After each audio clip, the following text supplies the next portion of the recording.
Guys, maka-shocking guys. Guys, oh. Nag-hailstorm. Oh my God, look.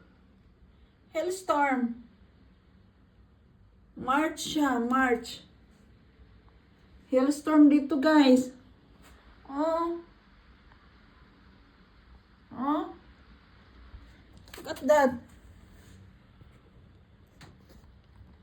Tugnog kay sa gawas, mao di ay. Tingala ko pagising ko ba na ako, nagulat ako kasi sabi ko, bakit parang ang ginaw sa loob ng bahay? Ayan pala, ice, oh, hailstorm. Oh my God. Buti na lang hindi ako bumili ng mga bulaklak para itanim. Mamatay sana lahat. Nagkagulo na ang mga oh. Kasi ang lakas ng hangin. Ayun, ayun. Yan yung hailstorm, guys.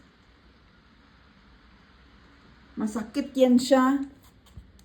Masakit yan siya pag maano sa mo, ulo mo or katawan mo.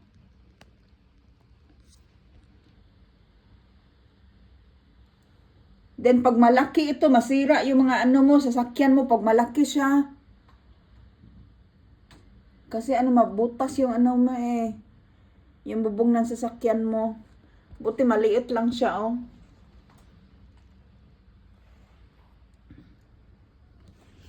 Oh no. Puno agad, oh. Mapuno yan siya agad, guys. Yung namin, oh, bubong namin, oh, plastic pa naman yan. Yan yung hailstorm guys. Delikado yan pag malalaki ang mga bato. Oh no, lumaki na siya.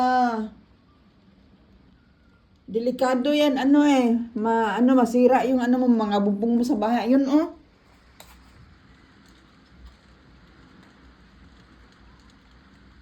I hope hindi lang siya lalaki kasi delikado eh.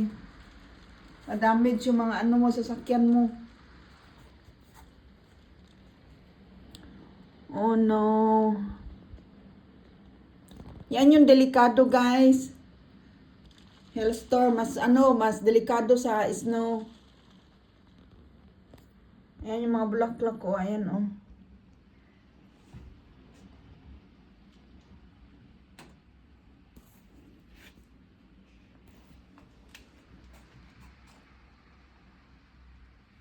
Hindi yan madali matunaw eh.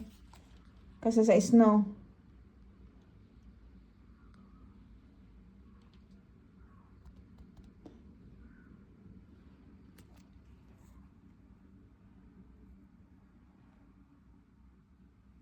I hope wala na.